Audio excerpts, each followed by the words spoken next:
नमस्कार दोस्तों यदि आपकी कमर में काफ़ी तेज़ दर्द का आपको सामना करना पड़ता है, रात में जब आप सोते हैं तो आपको पैर में, कमर में काफ़ी तेज़ खिंचाव महसूस होता है, आपको चलने फिरने में काफ़ी समस्या होती है, उठने बैठने में बहुत समस्या होती है।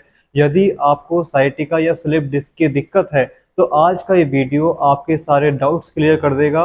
और आज के इस वीडियो में हम जानने वाले हैं कि कैसे घर रह के, बिना दवाई के, बिना किसी उपचार के हम कैसे साइटिका, स्लिप डिस्क या कमर के दर्द को हमेशा के लिए ठीक कर सकते हैं। तो हेलो दोस्तों, मेरा नाम है वैभव द्विवेदी और द्विवेदी हेल्थ में एक बार फिर आपका स्वागत है।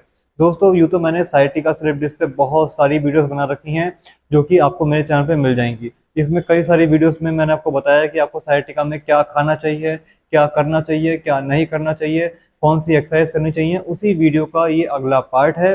दोस्तों, आज के इस वीडियो में हम कुछ अलग तरह की एक्सरसाइज जानने वाले हैं जिन्हें अगर आप करेंगे तो आपका दर्द खत्म हो जाएगा। मगर उससे पहले हमें ये समझना बहुत ज़रूरी है कि साइटिका, स्लिप डिस्क होता क्यों है। और अक्सर मैं ये देखता हूँ कि लोगों का स्लिप डिस्क, साइटिका की जो समस्या है वो ठीक ही नहीं हो पाती। तो ऐसा क्या कारण है, ऐसी कौन सी गलती है जो हमसे हो जाती है जिसकी वजह से हमारा साइटिका, स्लिप डिस्क या कह लीजिए कमर का दर्द, कमर से कूल्हे का दर्द या पूरे पंजे में आने वाला दर्द ठीक नहीं हो पाता।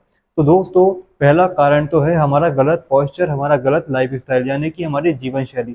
दोस्तों, हमारी जीवन शैली ऐसी हो गई है कि आजकल हम पहले की तरह वर्कआउट नहीं करते, काम नहीं करते।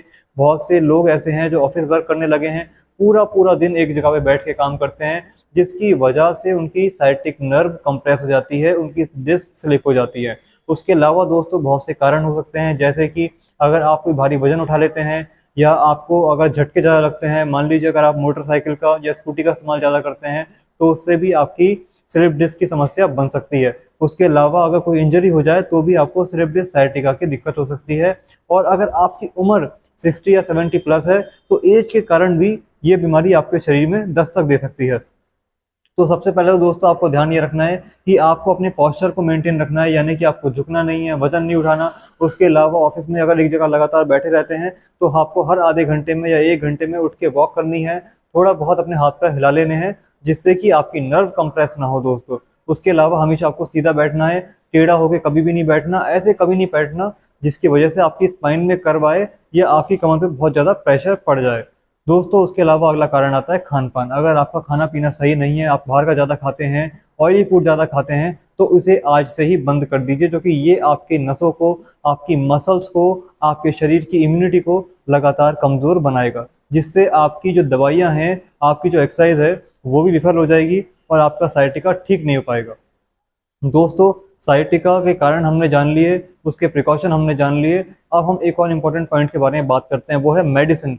बहुत से लोगों का ये सवाल रहता है और बहुत से लोग तो ये जानते ही नहीं है एक्चुअली कि साइटिका में मेडिसिन खानी चाहिए या नहीं। दोस्तों, साइटिका यानी कि दबी हुई नस, ये कमर से जो दब की नस दब गई है, इसे खोलने के लिए दोस्तों कोई भी दवाई नहीं बनी है। अगर आप साइटिका स्लिप डिस्क के लिए कोई दवाई खा रहे हैं तो वो आपका खून पतला करेगी, आपको कैल्शियम की मेडिसिन दी जा रही है या आपको पेन किलर दी जा रही है, जो दिन ब दिन आपके शरीर को नुकसान पहुंचा रही है। तो साइटिका में आपको सिर्फ दवाई पे रिलाय नहीं करना चाहिए, यानी कि सिर्फ दवाई पे अगर आप निर्भर होते हैं तो आपका साइटिका ठीक नहीं होगा, बल्कि एक दिन ये स्थिति हो जाएगी कि आपके इतना तेज दर्द होगा कि आप उठ भी नहीं पाएंगे, चल भी नहीं पाएंगे, बैठ भी नहीं पाएंगे। और जब आपको डॉक्टर के पास आपकी फैमिली लेके जाएगी तो डॉक्टर कह देगा अब तो आपको कमर का ऑपरेशन कराना पड़ेगा, जो कि बहुत रिस्की होता है दोस्तों। तो आपको इससे बचने के लिए एक तो परहेज रखने हैं और दूसरा आपको घर में रेगुलरली एक्सरसाइज करनी है। शुरुआत में दोस्तों 2-4 दिन आपको एक्सरसाइज करने में परेशानी होगी, आपको थोड़ा ज़्यादा दर्द भी हो सकता है, मगर इससे घबराइएगा नहीं, क्योंकि जब दबी हुई नस खुलेगी तो थोड़ा परेशान करके ही निकलती है, थोड़ी बहुत समस्या का सामना आपको करना ही पड़ता है, ये एक कॉमन सी बात है। और लग के आपको एक्सरसाइज करनी पड़ेगी, जैसे लग के आप दवाई खाते हैं उसी तरह से आपको लग कर आपको अपनी एक्सरसाइज करनी चाहिए, जिससे आपकी दबी नस खुल जाएगी, क्योंकि दोस्तों दबी नस एक दिन में नहीं दबती और खुलने में भी समय लेती है। दोस्तों, सबसे पहले मैं आपको एक चीज़ बताना चाहता हूँ, एक्सरसाइज से पहले आप मेरे पंजों को देखिए, यहाँ मैं अपने पंजों को कैसे हिला रहा हूँ। दोस्तों, सबसे पहले हमें करना है वार्म अप, जो कि अब हम कर रहे हैं। इससे हमारा फायदा ये होता है कि एक तो ये जो मैं कर रहा हूँ इससे हमारे पूरे पैर में स्ट्रेच पड़ता है और हमारा शरीर, हम तैयार हो जाते हैं बिल्कुल एक्सरसाइज के लिए। तो सबसे पहले आपको 1 मिनट तक अपने दोनों पंजों को एक साथ आगे और पीछे आराम आराम से हिलाना है, जिस तरह से मैं हिला रहा हूँ। वार्म अप होने के बाद हम शुरू करेंगे हमारी पहली एक्सरसाइज। तो दोस्तों, पहली एक्सरसाइज के लिए सबसे पहले आपको सीधे लेटना है, और उसके बाद दोनों घुटनों को आपको इस तरह से मोड़ लेना है। बिल्कुल हाथ आपके सीधे रहेंगे और उसके बाद अपने घुटनों को एक दूसरे से चिपका लीजिए, अपने पैरों को बिल्कुल चिपका लीजिए। अब दोस्तों आप मेरे ओर ध्यान से देखिए, मैं इस तरह से अपनी पहली एक्सरसाइज कर रहा हूँ। इसमें आपको अपने दोनों पैरों को हिलाना है और ऊपर की साइड से यानी कि चेस्ट की साइड से आपको बिल्कुल सीधे लेटना है।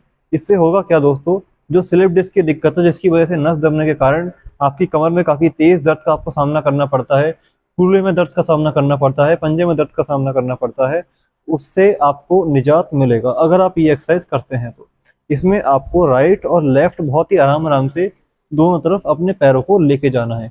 इससे आपकी स्पाइन यानी कि रीढ़ की हड्डी जो है उसमें आपको एक कर्व यानी कि एक घुमाव दिखाने को मिलेगा, जिसकी वजह से आपका दर्द, आपकी दबी नस में आपको काफी आराम मिलेगा मित्रों। इस तरह से आपको ये एक्सरसाइज शुरुआत में 10 से 15 बार करनी है। हर एक्सरसाइज को हम शुरुआत में 10 से 15 बार करेंगे, क्योंकि स्टार्टिंग में एक्सरसाइज जब आप करते हैं तो थोड़ी सी तकलीफ का, थोड़ी सी परेशानी का आपको सामना करना पड़ता है। इसलिए दोस्तों आप इस बात का बिल्कुल ध्यान रखिए कि ज़्यादा जोर से या अति से ज़्यादा आपको एक्सरसाइज नहीं करनी, तो ही आपको एक्सरसाइज से कुछ दिनों में आराम देखने को मिलेगा। दोस्तों अब हम बात करेंगे हमारी सेकंड एक्सरसाइज की। इसके लिए आपको उल्टा होकर अपने बिस्तर पर लेट जाना है। आपकी गर्दन बिल्कुल रिलैक्स पोजीशन में रहेगी और आपको इस तरह से लेटना है। अब आप मेरे दोनों पैरों को ध्यान से देखिए। आपको पहले अपने एक पैर को उठाना है और 1 सेकंड के लिए होल्ड करना है। उसके बाद आपको इसे आराम से नीचे ले आना है। अब आप अपने दूसरे पैर को उठाइए, इस तरह से होल्ड करिए 1 सेकंड। उसके बाद बहुत आराम आराम से आप इसे नीचे ले आइए। फिर से आपको ये एक्सरसाइज सेम इस तरह से रिपीट करनी है। दोस्तों इससे होगा क्या, आपके जो कमर से दर्द आ रहा है पंजे में या आपकी जो कमर की दबी नस है उसका ब्लड सर्कुलेशन इंप्रूवमेंट होगा और साथ में आपकी मसल स्ट्रेंथिंग भी होगी, यानी कि आपके पैर में एक नई शक्ति भी आएगी, जिसकी वजह से दोस्तों आपको चलने फिरने में काफ़ी आसानी रहेगी और जो आपका दर्द है वो पहले के मुकाबले आपको काफ़ी कम दिखाई देगा। दोस्तों ये एक्सरसाइज आपको दोनों पैरों से करनी चाहिए। थोड़ी सी मुश्किल है, मगर जैसे जैसे आप इसे करने लगेंगे आपको इसकी आदत हो जाएगी। इस तरह से आपको एक्सरसाइज करनी है और दोनों पैरों का इस्तेमाल करना है। और आपको इस बात का ध्यान रखना है, जैसे मैंने यहाँ अपना पैर उठाया तो घुटना नहीं मोड़ना, आपको बिल्कुल सीधे पैर उठाना है। जहाँ तक आपका पैर उठ रहा है आपको सीधा पैर उठाना है, इस तरह से घुटना नहीं मोड़ लेना। आप बिल्कुल सीधा पैर इस तरह से आप उठाएंगे और उसके बाद आराम से नीचे लाएंगे, फिर दूसरा पैर उठाएंगे और फिर नीचे ले आएंगे। 10 से 15 बार आपको एक्सरसाइज करनी है। आप चाहें तो दोनों पैरों से 10-10 बार ये एक्सरसाइज कर सकते हैं दोस्तों। इससे आपको बहुत ही जल्द रिलीफ देखने को मिलेगा और साथ में आपको एक नई शक्ति का, एक नई पावर का एहसास होगा जो कि आपके पैरों में बढ़ने लगेगी। इस तरह से हम इस एक्सरसाइज को दोस्तों यहाँ पे 5 से 10 बार या 10 से 15 बार आराम आराम से कंप्लीट करेंगे। दोस्तों अगली एक्सरसाइज के लिए आपको इस तरह से लेट जाना है और उसके बाद आपको अपने पैर को इस तरह से ऊपर उठाना है। एक पैर को आप इस तरह से उठाएंगे और फिर आराम से नीचे ले आएंगे। उसके बाद फिर आपको उठाना है। ये आपके हिप के लिए, आपके पैर के लिए और आपकी बैक के लिए काफ़ी अच्छी मसल स्ट्रेंथिंग एक्सरसाइज है। इससे आपके पैरों का दर्द बहुत ही जल्द निकलने लगेगा। हालांकि ये एक्सरसाइज आपको ज़्यादा नहीं करनी, शुरुआत में सिर्फ 3-4 बार या 5 बार आपको एक पैर से एक्सरसाइज करनी है। दोस्तों इस एक्सरसाइज के वैसे बहुत फ़ायदे हैं। अगर आपका दर्द कम है और उसके बाद आप ये एक्सरसाइज करते हैं तो आपके पैर में हमेशा एक स्ट्रेंथ बनी रहेगी और कभी भी आपको कूल्हे घिसने की समस्या का सामना नहीं करना पड़ेगा। आजकल दोस्तों ये भी एक बीमारी है कि लोगों के कूल्हे में काफ़ी दिक्कत आ जाती है। उससे अगर आप बचना चाहते हैं तो दोनों पैरों से एक्सरसाइज कर सकते हैं। अगर आपके एक पैर में दर्द आ रहा है तो एक से करिए, दोनों में आ रहा है तो दोनों पैरों से आप ये एक्सरसाइज इस तरह से कर सकते हैं। दोस्तों शुरुआत में सिर्फ 5 बार एक्सरसाइज नहीं करनी है, क्योंकि थोड़ी सी भारी है, थोड़ी सी टिपिकल है, इसलिए ज़्यादा नहीं करेंगे। सिर्फ 5 बार ये वाली एक्सरसाइज को आपको सिर्फ 5 बार करना है। इस बात का आप बिल्कुल ध्यान रखिएगा। दोस्तों अब हम बात करेंगे लास्ट एक्सरसाइज की। इसके लिए आपको सीधे लेटना है, दोनों घुटनों को आपको इस तरह से मोड़ लेना है। उसके बाद आपको अपनी कमर को उठा के 1 सेकंड होल्ड करना है और फिर नीचे आ जाना है। दोस्तों बहुत सिंपल, बहुत आसान एक्सरसाइज है। अगर आप कोई भी एक्सरसाइज नहीं कर सकते तो ये एक्सरसाइज तो आप बहुत ही आराम से कर लेंगे, क्योंकि इस एक्सरसाइज का यूज़ यही है, इसकी खासियत यही है कि ये बहुत सिंपल एक्सरसाइज है। इसे कोई भी कर सकता है, किसी भी उम्र का व्यक्ति, उन्हें साइटिका चाहे कितना पुराना हो या कितना ही नया हो, ये एक्सरसाइज कोई साइड इफेक्ट लेके नहीं आती।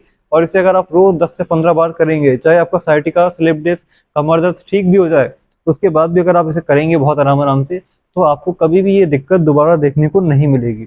ये एक्सरसाइज कोई भी आपका दर्द नहीं बढ़ाती, इस एक्सरसाइज का कोई भी साइड इफेक्ट नहीं है। इसलिए इस एक्सरसाइज को आप बहुत आराम आराम से 10 से 15 बार रोज कर सकते हैं। दोस्तों जो भी एक्सरसाइज मैंने देखा है रोज करते हैं, उन्हें कम से कम कमर की शिकायत तो कभी नहीं होती। ना कमर में दर्द होता है, ना हिप में पेन होता है, ना उन्हें और किसी चीज़ का सामना करना पड़ता है, जैसे कमर में टेढ़ापन, ऐसी भी कोई समस्या उनके सामने कभी भी नहीं आती दोस्तों। इस तरह से इस एक्सरसाइज को आप दिन में एक बार 10 से 15 बार कर सकते हैं। आप बिल्कुल देख लीजिए किस तरह से आपको ये करनी है। आराम से आपको ऊपर जाना है, हाथ आपके सीधे रहेंगे और उसके बाद आराम से आपको नीचे आना है। जोर ज़बरदस्ती इस एक्सरसाइज में भी नहीं करनी कि आप ज़्यादा कर रहे हैं, 20-25 बार, 30-40 बार दिन में कर रहे हैं, वो भी गलत है। और ये भी नहीं है कि आप झटके दे के एक्सरसाइज कर रहे हैं कि बहुत स्पीड में आप कर रहे हैं। आराम से आपको ऊपर जाना है, आराम से ही आपको नीचे आना है। और अगर आपकी क्षमता है, आप यंग हैं, 30-35 साल या 40 साल की उम्र है, तो आप चाहें तो 1 या 2 सेकंड ऊपर जाके होल्ड भी कर सकते हैं। इस तरह से आपको एक्सरसाइज करनी है दोस्तों।